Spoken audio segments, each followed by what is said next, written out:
Okay. And I would love it if there was somebody who was willing to be recording while I'm facilitating our conversation. Is there somebody who can do that for us? Can be typing while we're talking? Anybody? I can do that, Lynn. Oh, you can't. Was that Kristen who said it? No, Kelly. Kelly. Wonderful. Thank you so much, Kelly. Okay, so if you go into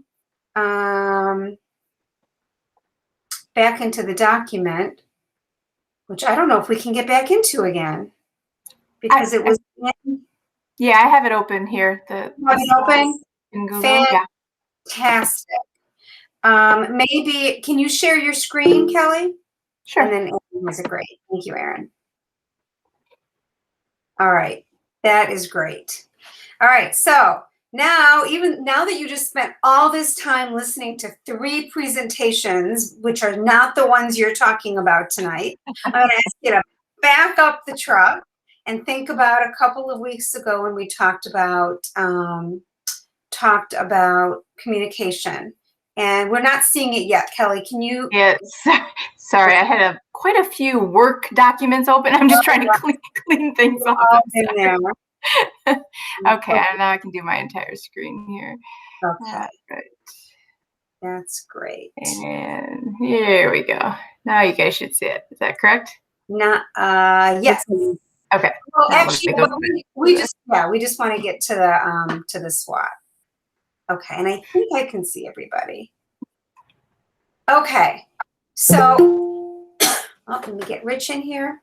All right, so what we want to do, excuse me, is to begin talking about what you see as being the strengths having to do with communication in our school district. So let's just focus there for a little bit before we move into weaknesses. What do you have?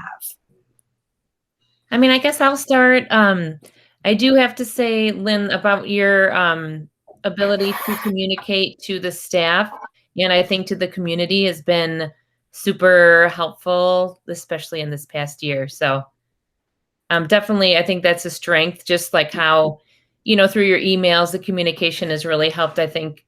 And you always present things in a very straightforward but very positive way. So I think that that's, a strength. Thank you so much. That was lovely. Another communication. I was going to. Tomorrow. Sorry, go ahead. I was just going to say the variety of channels that you use, I think, is good. It's not just 1 or 2 options. I like that as parents, we get to decide how we best want to get information, because we can pick between. So I do like the option in Infinite Campus because I know in the district that I was in before that we could not do that. I would just get a lot of phone calls, and that's kind of annoying. So I did appreciate that, or I do appreciate that. Okay. What else do we have? All right, well, then we'll pause there and we'll go into weaknesses. And here's a good place for me to say, and you're not going to offend anyone. Obviously, anything we state will state in a professional, way. We know that, but don't worry about offending anybody. What do you see as weaknesses in our communication? One thing I think I'll mention that although it's after last time's presentation, the website, I'm pretty impressed given that it was so homegrown, but I do find it sometimes difficult to navigate. Sometimes the most simple things, I click like 5 or 6 times before I can find it. So I don't know if others feel that as well, but I do agree. The website's not the easiest, I don't think. Most user friendly, yeah. I'm the superintendent, and I feel that. Does that make sense? Yeah. I think too that there's not a consistent communication plan, across all the buildings in the district. So as far as social media goes, and that is primarily how people my age, that's how millennials and younger, that's how we communicate. That's how we get our information. So being able to get texts and things sent to my phone for like to go and look at stuff is good too. It's just I also like to have other resources because it's good for engaging dialogue with other parents. And right now, like just that was kind of one of the first places I went to try to get information about this area when we were looking to move and when I needed to figure out how to like register and do things for the school because other parents have done it. They're a good resource. So it was actually kind of hard to find. So I think that is an area that, where I guess I would like, so yeah, not a consistent social media plan, a common mode of communication. Sure. As evidenced by the fact that we talked about how different schools are using different tools. Yeah. Mm-hmm. Yeah, and I just want to signal boost Samantha a little bit too, as somebody who works in the community but doesn't have children that attend any of the schools. A lot of the information that I get is either via the website or via like Facebook and different pathways that way. Mm-hmm. So I think I get some of the e-newsletters sent to me at work as well, but to stay engaged with what's going on, it's a little bit more challenging being outside of the school. So not yet, Cassie, but when we get to the opportunities, I'm gonna press you a little bit. No, really, and so what could what would be something that we could do? What is an opportunity? So think about that. Okay, great. Okay, what else?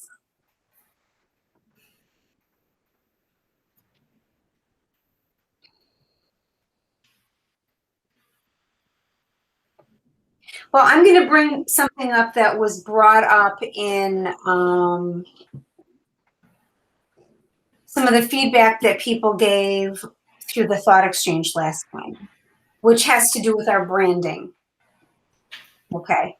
So, and I think it's really in two ways to look at it.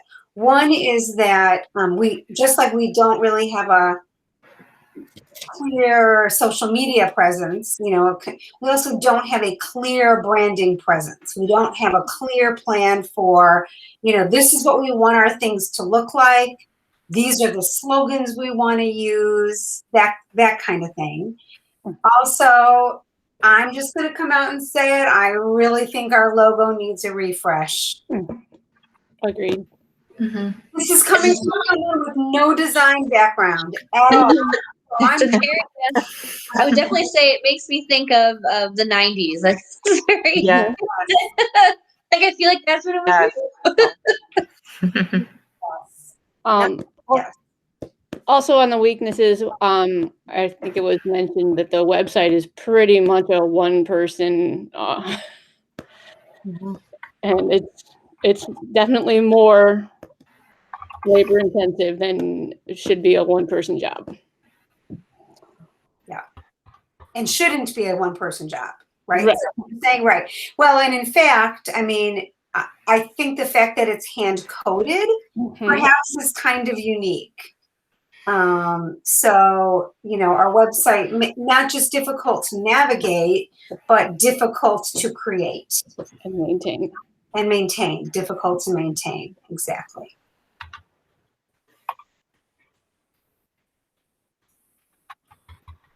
What else do you have?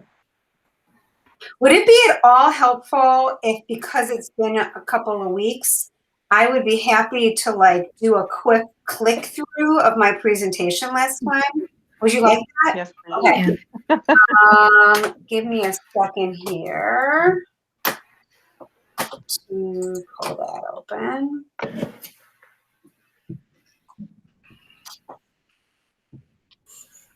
Don't worry, I will not do the presentation for you. Just a quick refresh will be good. Just a quick refresh. I also have a little bullet point sheet. I think that Gary was referencing those, and I think we'll probably be looking at those next time. Okay, why is my Google Drive taking forever? There we go. Okay.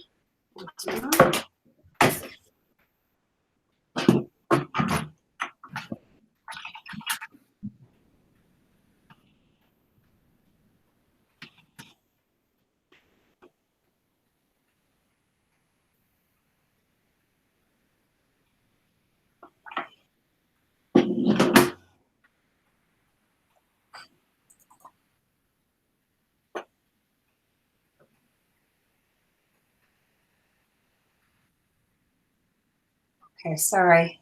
I'm on my home computer, which is slow as molasses. All right, here we are.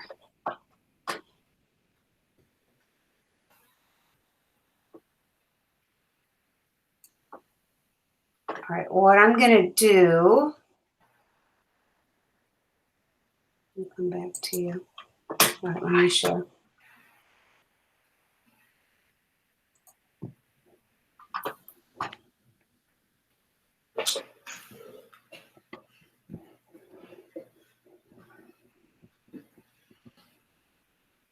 Okay, am I presenting to you now? You see communications, yeah? Okay, so how about we do like this? I'm gonna click through, and even though we were talking about strengths and now we're talking about weaknesses, I would just say kind of call it out when you see something and just tell us whether you want it on strengths or weaknesses. Okay, I think we kind of talked about these things already.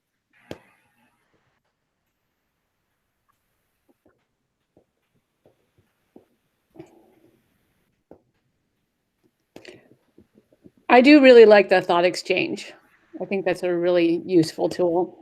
Yeah, I was just adding that to strengths. I agree. It's a fantastic tool. All right, we'll add it to strengths. Great. Actually, the bilingual communications is probably a strength as well. Mm-hmm. Yeah, I would say definitely internally, I've had to have some things translated, and it was very fast and very efficient. So that's good. Really great job. Good to know. Okay. I think the low press profile is kind of a weakness. It just depends, really. Right. Obviously, you want that to be good press. Yeah. So, but I think, usually. Why that is. Yeah, it just surprises me because usually the newspaper really that's a place where they fish for stories. Yeah, right. But we also don't have a strong social media presence, so they might not. School districts are closer together in this area, and I have no idea what you have as far as like local news source because I moved here and I've just been in my house. Is it a choice? Is it a choice of the district to keep the low press profile, or has it just happened that way? That's a great question. I don't know the answer to the question, but if there's a goal for us to increase it, it's certain, there are things that we can do, like putting out press releases more often, that kind of thing.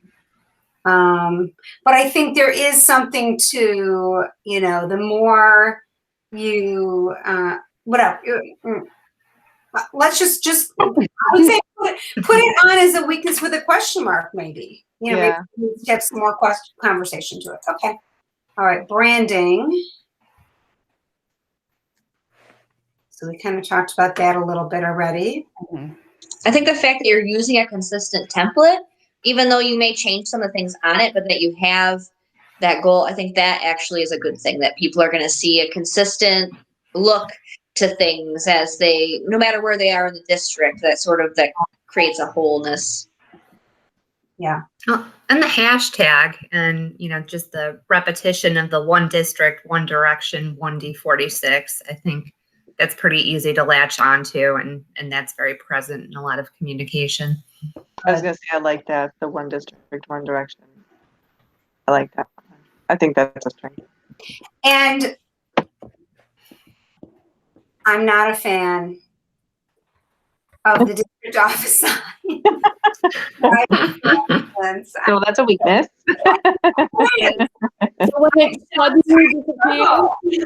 Like striving for excellence, never gonna get there. That's how I read it. Every time I drive home, I'm like, oh man, I really. And that was it. That was the whole presentation. So I'm gonna close this out and I'm gonna come back to you. There we go. Okay.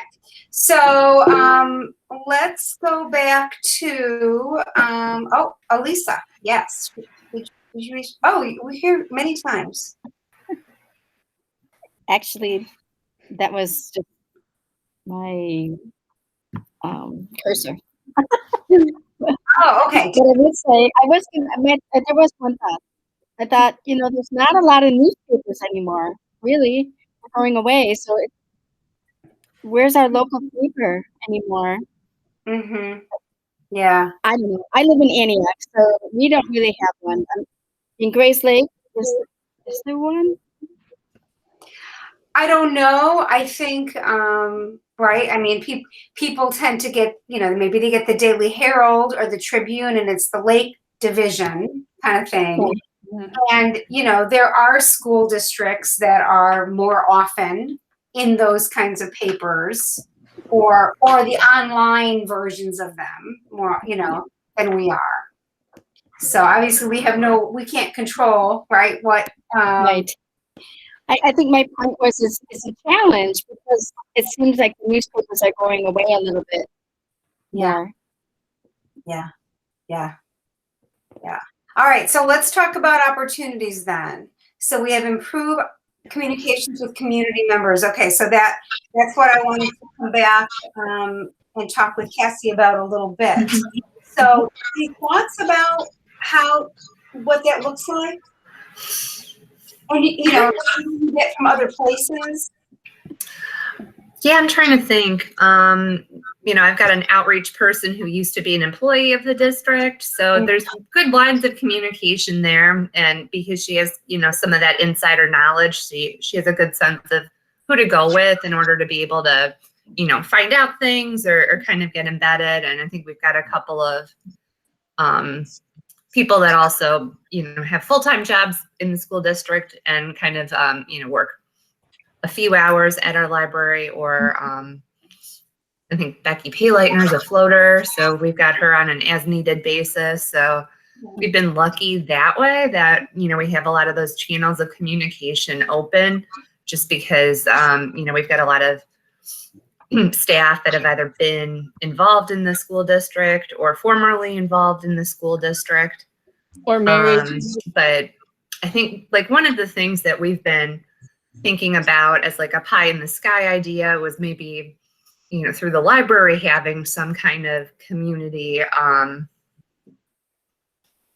the words are escaping me. I'm thinking sounding board, but, or a steering committee or something like that, just to kind of bring ideas together, just to kind of help us move in one direction or another, or to kind of unite some of these organizations a little bit more formally. Because I think, the village and the park district and the school district and the library, I think we've got a lot of ideals in common, but I don't know that we're doing a very good job of trying to bring that together. Yeah, and so it's a little haphazard now, but if we really figured out a way to streamline some of that, that would be effective. I mean, I think you could do I know for this is something that a lot of authors do, because even though, yes, there's social media, you have algorithms to deal with, so you can't always guarantee that people see things. So people do newsletters. And it wouldn't necessarily, to me, I feel like there's some good opportunities here to involve students in classrooms, depending on whatever happens with your curriculum.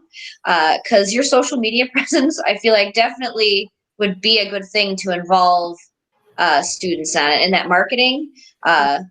Even if it's not students within the district, because you don't want kids to do it, which I would understand if there's some, there's some risk in that. But there, I feel like you could have an intern. There's a lot of people that are studying marketing and communications. They really benefit from that. So I feel like, so there's some of that. Somebody might take a free internship working for the local school district, because that's still going to be really good and translate really well for their career. So even if it's not a paid internship, but I feel like, Interesting. yeah. So using use the younger generation. It's kind of the same thing with the news. I was a lot of schools will have kids do that, even within classrooms, depending on, like I said, I'm not super intimately familiar with that, but I feel like, even if it's not necessarily a journalism class, you have ELA classes that could be writing articles, probably as part of the curriculum for a newsletter, periodically or something like that. I would imagine that it could be a project. I mean, within reason, right? Because there's other things that you guys have. You guys have lots of goals you have to meet. but I feel like that, might be a way, because then people can sign up for the newsletter. They just they give their email to you, and then they automatically get it when it's ready, and so you might have to use a different, tool than what you're using now. But the opportunity that you're seeing, I think, Samantha, is various ways to improve our newsletters, improve our communication overall, perhaps by having an intern involved. Is that right? Got it. Okay. Intern or students. You're probably your older students and your high school age kids, and our high school age kids are not our kids. Yeah. Because they're okay. Thank you. Okay. All right. So let's keep looking at those weaknesses, because sometimes the weaknesses are going to turn into opportunities. So so we, like the first one, there's a couple on here that are about the website. So perhaps an opportunity is a newly rebuilt website would be an opportunity, right? Okay. And then we have inconsistent across specifically social media, inconsistent across all buildings. So perhaps an opportunity would be including having a social media strategy. So that would make sense to have there. Okay. So Lynn, I have a question around something I was thinking about as I listened to the curriculum and kind of all the stats, right? Is any of that data like protected, or can that data be, blinded and kind of put out to people? Because I think about where a lot of companies are moving with their digital strategy, and it's all around access to bigger data pools, right? And I just wonder if there's any opportunity there to get more of that data in front of people. I'm always amazed by it when I do see it in board meetings, but I think the general parent doesn't ever see it and doesn't know about it. That's a great point. So thank you. So all the data that you saw today is completely public data. Okay. And in fact, is public because it was just, it was all recorded and will be on the website and anybody can look at it. So, and we, some of that data that Paul shared is in the state report card, which is also on our website, but not all that information was. So, or maybe is difficult to find. I mean, maybe that's really the issue. It goes back to our, could be going back to whether or not people know where to access the information. So I'm very glad that you said that. And along those lines, Dr. Glickman, too, with these board meetings, and I wasn't really aware that, and shame on me probably too for this, but that anybody could come and listen to the board meeting, or that they were recorded. So maybe that's an opportunity too, where there's going to be this information, but advertising it, if you will, or just putting it out there in this newsletter or whatever. When you're working on your social media presence, tie that in. That's another piece, another communication piece, right? The actual board meeting. Live streaming them on social media. I know a lot of townships and things do that. Yeah, I was gonna say that was it's live streamed on Facebook. Yeah, but maybe not everyone knows is the point. That's really the point, right? So that we're doing things and people don't necessarily know them. Yeah, exactly. Yeah, that sounds good. I will mention, again about the logo, which I do want to comment that, when I joke around, it's really just about exactly what we were saying, refresh, because, I'm sure it perfectly matched the school district at the time that it was created. People who design, that's what they do, right? They consider what is happening in a place and they design around it. As times have changed, as we have changed, it may be time for a refresh of that. So. It kind of reminds me of our statement, our original mission statement. I feel like maybe that logo went with that original mission. Yeah, exactly. And now it just needs to be, just like we came up with a new one, we need a new logo and new branding and all that. Exactly. Exactly. Yeah. Because certainly we're very grateful to the people that came before us that created that created, the striving for excellence. Hard work went into those things. So I was kind of tongue in cheek before about all of that. because it's just, times have changed. Okay. Does anyone, so the threats, Gary himself was like, I don't know what that would be for communication. Can anyone think of anything that should go in that threats box? Well, definitely the social media piece that can be so positive can also then turn super negative. So that's the balance that I struggle with, trying to get on board with it, to be honest with That's you. a great point. That's a really good point, Kristen. Thank you. You can be, Perhaps your system can for sure be hacked. I mean, there's always some potential of that. Someone accessing the system. Oh, yeah. Okay. Do you have to have that monitored then? Is somebody or is that supposed to be monitored then constantly by someone at the district? So our person our webmaster, that is something that she does, is when she posts something on our website, she does monitor the comments. Now, I will tell you, I actually had a superintendent in another district recently say to me, why do you allow comments on your Facebook posts? And I was like, oh, that's interesting. He said, you could turn that off. You don't have to allow comments, which was news to me. So maybe we put that as an opportunity with a question mark. I'm not sure that in the next 7 minutes, the 10 of us are going to make, or whatever, 9 of us are going to make a determination as to whether or not we should be doing it. But let's record it as a question. Just as a question. It could be that that we'll feel like, no, that should be left on there because, in this day and age, people are used to being able to participate in that way and we shouldn't turn it off. So I'm not making a recommendation one way or another, but I just want to record it as a possibility. The threat too, I think, could be bad press, unwanted press.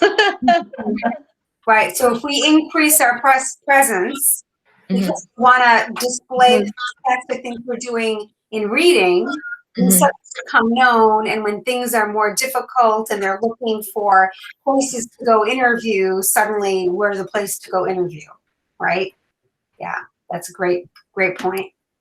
And I have just added this point. I mean, I think if you try to do a communication strategy, a reboot of it, and you don't do it well, you can get a lot of really frustrated people, right? They're not getting the right messaging. And the first kind of response, I think, is like, okay, I'm done. Right? Just total kind of disengagement. Yeah. So you want to make sure that it's fitting the needs of your community and your parents and your students. So. Good point. The other thing I'm going to say is I think I've thinking about this a lot with all of this stuff is, obviously last year and this year is a very tough year. There's a lot of feelings out there about how, we're handling having kids on site or not having them on site and everything. And so I sometimes just worry about this like reboot of our vision, our mission, our branding. Are people going to be in the right mindset to be open to this and to be excited about it? Or are they just in a bad place, right? And so I think the timing of this is important. It's never a good change management strategy to put change on stressed out people, right? So I think we need to think about that for all the different areas. That's such a good point, Kelly. And I just want to point out that ultimately we're going to be creating goals that are like 5-year goals. Okay. So nothing is immediate on these, at all. That's a great point. I was also wondering, is it a threat to have too much output, too much communication? And I guess as the person who sends out those emails, sometimes I wonder and I worry, are people receiving these, rolling their eyes and saying, oh my gosh, more of this. I don't know. I'm not the recipient. Dr. Glick, when you brought that up, it made me think, and I don't think there's anything bad, but one thing I've noticed that stood out to me is, and my son's only in 2nd grade, so I haven't been exposed for very long, but I feel like I've gotten a lot more communication since last March, which is definitely a good thing because I think that's important with everything that's been going on. So that is true that you've got to balance like what's too much and what's not enough. And everybody has their different opinion about which one is which, what's too much and what's not enough. But I think that is a threat too. Yeah, I think you're right. I agree. And it also depends on the channel you're using. Because on social media, on those, there's an algorithm that protects your output from being too much, basically keeps it from being too much for people, essentially. Especially if nobody engages with your posts. So if nobody likes your post, people see it. So there's some sort of stuff is built in the system, but like for something like Infinite Campus where you can send out messaging, I think people definitely probably could get overwhelmed with that, or if it's too much, especially if it's too much and they don't feel like the information is useful. If you're saying everybody have a good day and you like, not saying you do that, but I'm saying I didn't think that at all. No, but and I'll share that I'm very careful. I'll collect things basically, and so that I can put it out maybe once a week, that kind of thing. But I just worry. So, okay. Yeah. Anything else? I'll just make one more comment too about the amount of communication. I think obviously this year and last have been a special year, but I think the other thing too is that sometimes really long communications, right? I find this at work, I find this with my kids, right? People lose attention, right? And so my husband and I actually joke that we both have to read all the messages from the district because we'll both catch two different things essentially, right? And so maybe while it's like may seem that you want to reduce it, and only do big ones, it actually may be better, to do more frequent ones, but shorter content. So you really hit the high points, right? So finding that balance, I think, is important, right? That's a great. Yeah, thank you. Yeah, and we've been thinking a lot about our communication strategies as well. And so sustainability is a big thing that comes up because any kind of content production, especially if you're starting to, try to do videos or something to, kind of increase engagement or look at things in a different way. They're very time consuming and there are so many different social media outlets. So trying to really harness the ones that speak most to the community are important. Like, we've been talking about maybe trying to get a TikTok or something because that's where the kids are. But, in terms of being able to keep it up, it's just, it's something we go back and forth on. But, and then it requires a lot of manpower. So, that can be a budgetary constraint too. So I'm looking at the clock and I'm going to have to draw us to a close because I have to get to the other meeting and I have to be responsible for stopping this recording as well. So please keep in mind that you're going to have plenty of more time to give input. I'm sure that the next time we get together, we're going to be looking at these again. You'll all have the opportunity to give goal building input for all of the areas, but obviously specifically for this one, and we'll spend a lot of time the next time. We're done with those presentations, so we'll really be able to hone in. I want to thank everybody so much. This was a great conversation, and it turned out to be almost the perfect amount of time. I'm going to wish you all a great evening. Anybody have anything else you want to say to close this up? Just want to make sure I can just close this Google Doc. Everything's saved. There's no save or anything. Okay. That's the power of Google. We love it.